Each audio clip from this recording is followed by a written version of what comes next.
আপনার মেয়ে সুইসাইড করেছে।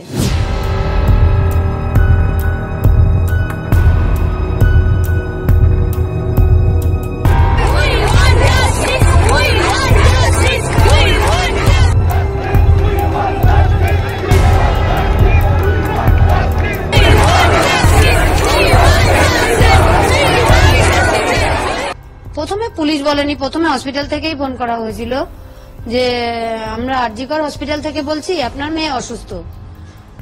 তো তখন এটুকু বলে লাইন কেটে দিয়েছেন।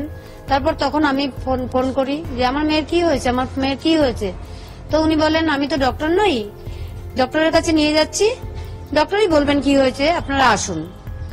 তখন আমরা এসে আমাদের ড্রাইভারকে নিয়ে যখন যাচ্ছি তখন উনি বললেন, আবার ফোন করলাম, তখন উনি বললেন আপনারা কি আসছেন, আমি মানে উনি কে ছিলেন, আমি অ্যাসিস্ট্যান্ট সুপার বলছি, আপনার মেয়ে সুইসাইড করেছে। বৃহস্পতিবার 10:53।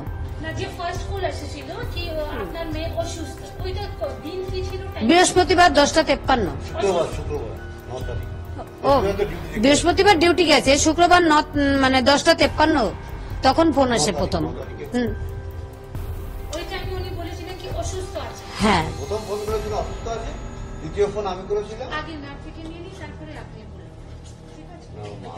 না না না, ওই জন্য না, ঘুম দেখতে যায় না। আর আপনারা কবে ওইখানে পৌঁছেছিলেন? আমরা সাথে সাথেই পৌঁছেছি, গাড়ি নিয়ে যতটা টাইম লাগে। তারপর আমাদের বসিয়ে রেখেছে, দেখতে দেয়নি। তারপর ডিপার্টমেন্টে বসে রয়েছি, 3টের সময় আমাদের দেখতে দিয়েছে। বডি আপনারা দেখেছিলেন? হ্যাঁ। কি রকম অবস্থায় ছিল বডি? ওই প্যান্ট ট্যান্ট গুলো সব খোলা ফেলা ছিল, গায়ে শুধু একটা জামা ছিল, চাদর দিয়ে মোড়ানো ছিল, হাতটা এরকম ভাঙা ছিল, এখানে চোখ দিয়ে রক্ত পড়ছিল, মুখ দিয়ে রক্ত পড়ছিল।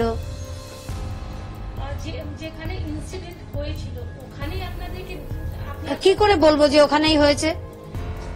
না না, সেটা বলছি না, যেখানে মেয়েকে দেখেছেন আপনারা, বডি দেখেছেন, অসুস্থ অবস্থা, ও সেমিনার হলেই ছিল। হ্যাঁ হ্যাঁ, ওটাই বলছি, সেমিনার হলেই দেখেছি আমরা মেয়েকে। আপনার রিঅ্যাকশন কি ছিল পুলিশ বা হসপিটাল অ্যাডমিনিস্ট্রেশনকে নিয়ে? ওনারা তো বলেছিলেন কি অসুস্থ আছে আর সুসাইড করেছে। হ্যাঁ, আপনার রিঅ্যাকশন কি ছিল?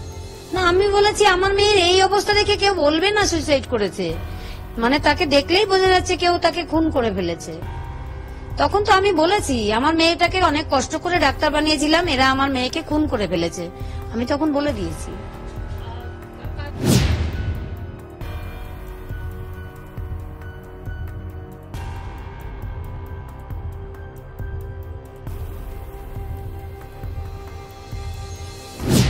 বলেছিলেন আপনার বাড়ি যাব, সবকিছু ঠিক হবে, দোষীদের তাড়াতাড়ি ধরে ফেলবো। কিছুই তো দেখতে পেলাম না যে এখনো পর্যন্ত কেউ ধরা পড়লো, কোনো ক্লু পেল।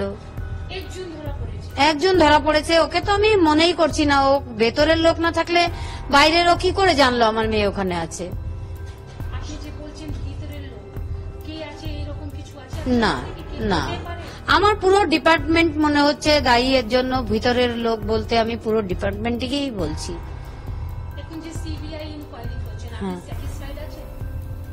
এটা তো আশা রাখতেই হবে, আশাই তো বাঁচবো। আমার তো সবই চলে গেছে, কিছুই হারানোর নেই, সব হারিয়ে ফেলেছি, এখন আশা নিয়েই বাঁচবো।